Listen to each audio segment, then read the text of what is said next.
السلام علیکم ورحمۃ اللہ وبرکاتہ نحمده ونصلی علی رسولہ الکریم اما بعد فاعوذ باللہ من الشیطان الرجیم بسم اللہ الرحمن الرحیم واعتصموا بحبل اللہ جمیعا ولا تفرقوا۔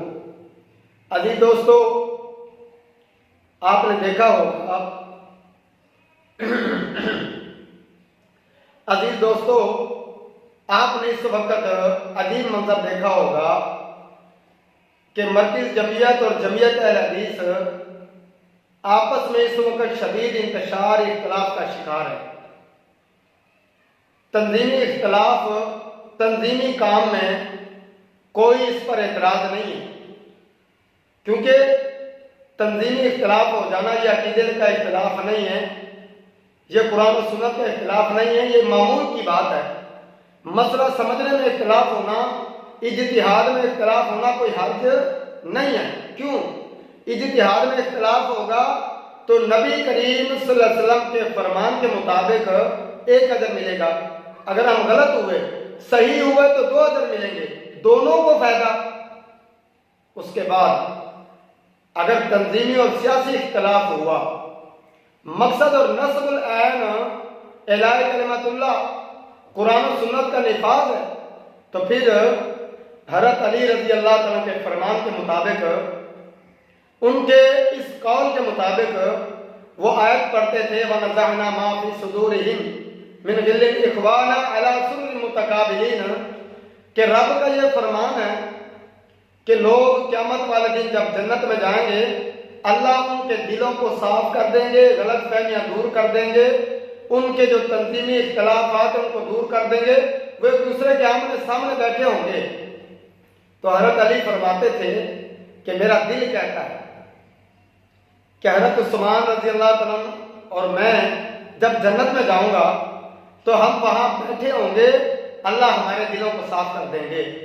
اور اسی طرح ہمارا مسلمانوں کا ایمان ہے، حضرت عائشہ رضی اللہ تعالیٰ عنہ، حضرت امیر معاویہ رضی اللہ تعالیٰ عنہ اور حضرت علی رضی اللہ تعالیٰ عنہ، ان کے درمیان جو اختلافات تھے، اللہ کل قیامت والے دن ان کو بھی اس آیت کے تحت اختلافات ختم کر کے جنت میں داخل کریں گے اور ان کے دل صاف ہوں گے، تنظیمی اختلافات ختم ہوں گے۔ مگر ایک دوسرا معاملہ ہے، وہ ہے کہ آپ تباہی کے دہانے پہ آپ اس کو تعصب کی حد تک لے جاتے ہیں۔ آپ کے جو پروگرام ہوتے ہیں دفاع صحابہ کے نام پر اور دو معنی جملے ایک دوسرے پر کسے جاتے ہیں، ایک دوسرے کو یعنی القابات سے نوازا جاتا ہے۔ کوئی کہتا میر جعفر نے یہ کیا، وہ کہتا میر جعفر میرا پروگرام روکنا چاہتا ہے، وہ کہتا میری ختم نبوت کانفرنس فلاں روکنا چاہتا ہے۔ ایک دوسروں کے بزرگوں کی پگڑیاں اچھالنا۔ بھائی آپ اختلاف کریں۔ اب علامہ ساجد عید صاحب حافظہ اللہ تعالیٰ، ان کی بے شمار خدمات ہیں۔ ہاں آپ کہیں گے جی اس نے سینیٹ لے لی، کیا کیا؟ اب آپ نے یہ سوال کیا عمران خان سے کہ 4 سال تک اس کی حکومت رہی، اس نے کیا کیا؟ نواز شریف سے یہ سوال کیا ہے کہ اتنا عرصہ حکمران رہے، کیا کیا؟ بھائیو مولانا فضل الرحمان ہو گیا، ساجد میر ہو گیا، یہ سراج الحق ہو گیا، ان کی اوقات کیا ہے؟ ایک سیٹ۔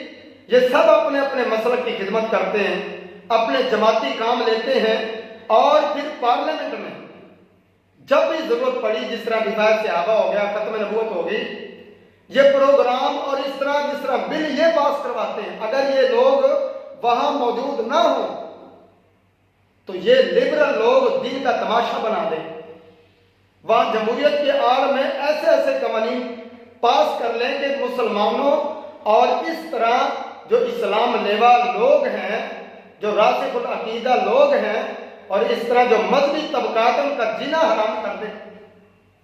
ان کی وجہ سے صرف اور صرف جو کچھ بھی تھوڑا بہت اسلام اسمبلی میں موجود ہے، صرف ان لوگوں کی وجہ سے۔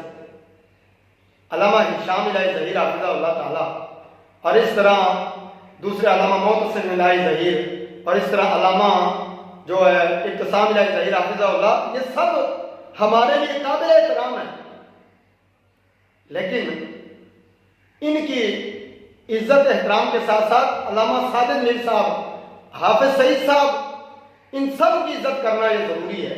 آپ تنظیمی کام کریں لیکن تبرہ بازی نہ کریں۔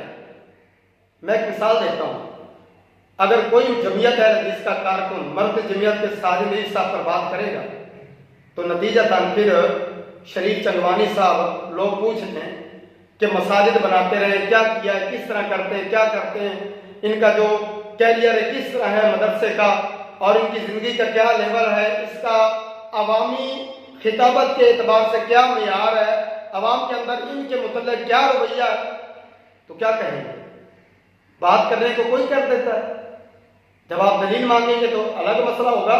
اعتراض اور الزام لگانے پر کوئی موازنہ کر لے کہ ساجد میر صاحب اور شریف چنگوانی صاحب کا موازنہ کریں کہ دین کی خدمات کے معاملہ میں جب آپ ان پر اعتراض کرتے تھے سعودیہ سے پیسہ آتا ہے تو ان پر بھی یہی اعتراض ہوگا۔